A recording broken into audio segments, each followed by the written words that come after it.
उसके बाद जब इनको कहा गया कि आप पोस्ट इलेक्शन जब आप जीत चुके तो आपने ज्वाइन करना था, तो वहां पर फैसल सिद्दीकी ने ये कहा कि ये एक ऐसी सिनेरियो बन चुका था कि जहां पर इलेक्शन कमीशन ने सारे हुकूक हमारे सल्ब लिए थे बतौर political party. Justice Jamal Khan Mandokhel ने भी आज ये मतलब यही बात की, उन्होंने कहा कि ये बताएं कि 13 जनवरी का जो फैसला है वो उसमें एक तो बल्ले का निशान नहीं देना लेकिन बाकी राइट्स भी नहीं देनी पीटीआई को, ये कहां लिखा हुआ था जो इलेक्शन कमीशन ने किया। तो फोकस जो बेंच का मुझे लग रहा है कि बेंच उस तरफ जाना चाह रहा है और जाना चाहिए। एपेक्स कोर्ट है, कोई सिविल कोर्ट नहीं है, कोई ट्रायल कोर्ट हाई कोर्ट नहीं है कि आर्टिकल 199 में उनके पास बहुत महदूद इख्तियार है, वो इख्तियार को एक्सपेंड भी कर सकते हैं।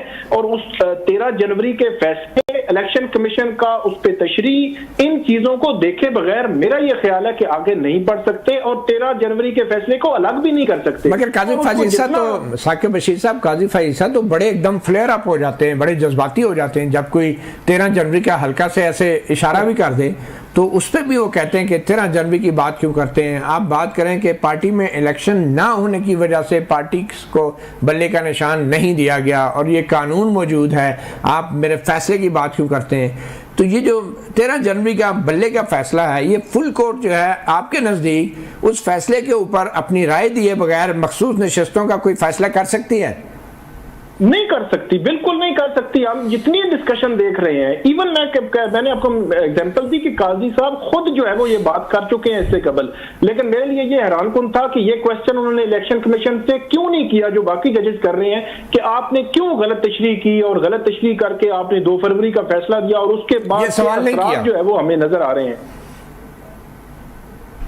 ये सवाल नहीं किया उन्होंने, बिल्कुल ये यही तो मैं कह रहा हूँ, ये हैरान कौन है, ये सवाल भी नहीं किया। फिर नजरसानी भी उनको नहीं पता कि वो जो 13 जनवरी के फैसले के खिलाफ नजरसानी दायर हुई थी वो 24 जून को चीफ जस्टिस पाकिस्तान को ये नहीं पता कि नजरसानी दायर हो चुकी है। ये भी काफी हैरान कौन है वैसे। अच्छा, ये नजरसानी वाली बात। हसनात मलिक, आपको क्या लगा जो इलेक्शन कमीशन के वकील हैं सिकंदर बशीर जो हैं, उनका नाम भी चीफ इलेक्शन कमिश्नर भी सिकंदर हैं और वकील भी सिकंदर हैं, उनकी क्या हिकमत अमली रही है आज? आपको क्या लगा कि इलेक्शन कमीशन के वकील ने तो बज़ाहिर वही बातें की जो चीफ जस्टिस काजी फायज़ मेरे ख्याल में उनके दलाइल से पहले से ही करते आ रहे थे? वही बात है, और वो बल्कि ज़्यादा जजेस जब सवाल कर रहे थे तो उससे वो गुस्सा कर रहे थे, ऑफेंड हो रहे थे, और जस्टिस काजी फैज़ उनको रेस्क्यू कर रहे थे कि आगे चलें, जब बातें सुना के लिख लें, नोट कर लें, आगे चलें। तो बज़ाहिर जो है, हालांकि जस्टिस काजी फैज़ ने खुद कहा कि मेरा फैसले की इंटरप्रिटेशन ठीक नहीं हुई। इलेक्शन कमीशन से जस्टिस काजी फैज़ ने नहीं पूछा कि आपने क्यों इंटरप्रिटेशन गलत की है, क्या वजह थी कि आपने इनको इंडिपेंडेंट कैंडिडेट डिक्लेयर किया, कॉन्स्टिट्यूशनल बॉडी आपकी कोई जिम्मेदारियां थी, वो सवालात नहीं किए। तो नहीं, वो सवालात जस्टिस आयशा मलिक ने किए, वो जजेस कर रहे हैं और उनका वो नोट करके आगे चल रहे हैं। बल्कि जस्टिस आयशा मलिक के साथ एक दफ़ा उन्होंने कोई आगे वैसी बात की जिसको जस्टिस मुनीब अख्तर ने कहा कि ये कोई तरीका ठीक नहीं है, ये अनफेयर आप बात कर रहे हैं। तो ये क्योंकि वो बड़े जस्टिस देते थे, खास तौर पे justice Ayesha Malik, justice Munib Akhtar, justice अतमन्ना जब सवाल करते थे तो एडवोकेट सिकंदर इलेक्शन कमीशन के जो वकील हैं वो बड़े ही एक नागवारी का उन पे वो रहता था और बड़ा हंसते थे या फिर ऐसे जस्टिस देते थे या उन्हें नजरअंदाज करते थे और पूरी तरह जवाब भी नहीं देते थे। बिल्कुल यही बात है कि जैसे मंसूर जो है, आज मैंने देखा वो सर पकड़ के बैठे हुए थे एक मौके पे, देखें वो उनके साथ ज्यादती हुई। वो एक सवाल कर रहे थे कि जी ये जो एक्स्ट्रा सीटें हैं रिजर्व, जिनको हम कहते हैं माले गनीमत में दूसरी जमातों को मिली हैं, ये कैसे दी गई, कौन सा प्रिंसिपल फॉलो हुआ? तो उस पर जो है वो उन्होंने कहा जी कि जो प्रिंसिपल प्रोपोर्शनल रिप्रेजेंटेशन, तो प्रोपोर्शनल रिप्रेजेंटेशन टैक्स में तो ऐसी चीज़ नहीं है उस तरह। तो उन्होंने कहा जी एक और प्रिंसिपल है will of the people, right to vote जो है, जो लोगों के राइट जिसने वोट दिया उनको प्रोटेक्ट करना, सिक्योर करना, इसको ये उस पर जस्टिस काजी फैज़ ने कहा जी कि हम फिलासफी बातों में जा रहे हैं, हम टैक्स से हट के बातें कर रहे हैं। अच्छा। और उन्होंने जस्टिस मंसूर अली शाह को सुना दी बात। तो उस पर उन्होंने कहा कि बीइंग एपेक्स कोर्ट हमारा काम है, हमने एक एक चीज़ को देखना है और इसमें हमने री राइटिंग की क्या आप बात कर रहे हैं? आपका आइन को देखने का अपना तरीका, रीडिंग करने का अपना तरीका है, मेरा अपना है, तो इसमें री राइटिंग कैसे आ गई?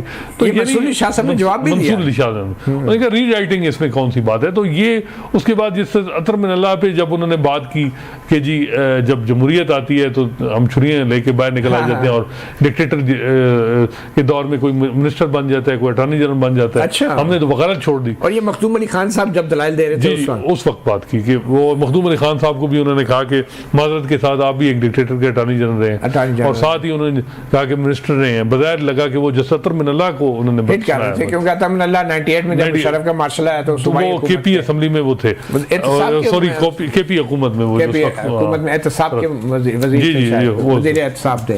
बहरहाल एक छोटी सी ब्रेक लेते हैं। ब्रेक के बाद एक और आम सवाल कि आखिर ये फुल कोर्ट बनाने का मकसद क्या था, और क्या इसी दिन के लिए फुल कोर्ट बनाई गई जिसमें चीफ जस्टिस काजी फारिस साहब या जस्टिस मोहम्मद अली मजहर बल्ले के निशान के हवाले से अपने फैसले का रियल टाइम में बर वक्त जो है और भरपूर दिफा कर सके? एक छोटी सी ब्रेक के बाद।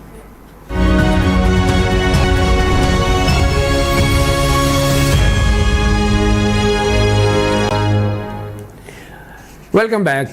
साकिब बशीर साहब, क्या लगता है फुल कोर्ट जब बनाई गई तो क्या इसी वक्त के लिए, इसी दिन के लिए बनाई गई थी कि 13 जनवरी के फैसले का दिफा करना है?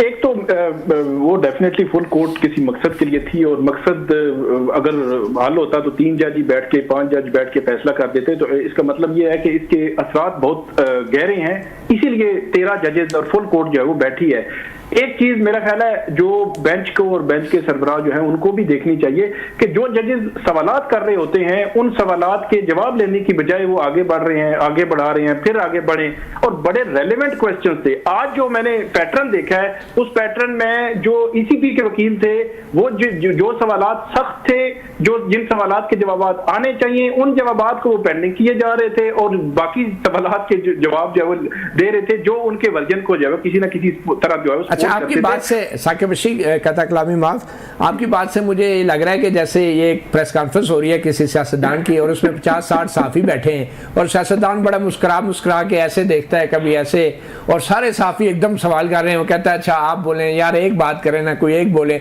जवाब किसी का नहीं मिलता। तो ये बिल्कुल एक प्रेस कॉन्फ्रेंस का सा माहौल था। 13 जजेस बैठे हुए, एक जज का सवाल का जवाब आता नहीं था, दूसरा जज सवाल कर लेता, तीसरा जज सवाल कर लेता। ये बड़ी एक अजीब बात है। और फिर जजेस एक दूसरे के सवालात को काट भी रहे थे, यानी कि एक जज सवाल करता था और चीफ साहब कहते थे आगे चले, आप नोट कर लें, आगे चलें। इस तरह हो रहा था, ये अजीब सी कोई हो रहा था। और फिर ईसीपी के जो वकील थे उन्होंने एक मौके पर यह भी कहा कि कुछ जजेस का ख्याल ये है, कुछ जजेस का मतलब ये समझ नहीं आ रही कि एक जज सवाल कर रहा है और वो कह रहे हैं जी कुछ जजेस का सवाल ये है, फिर एक जज सवाल कर रहे हैं। उन्होंने ये कहा था कि कुछ जजेस की अंडरस्टैंडिंग वही है जो मेरी है, ये अंडरस्टैंडिंग का लफ्ज़ यूज किया था। मतलब उनको ये भी पता था कि कुछ जजेस क्या सोच रहे हैं। आप उनको जजेस में मालूम नहीं कौन कौन शामिल थे।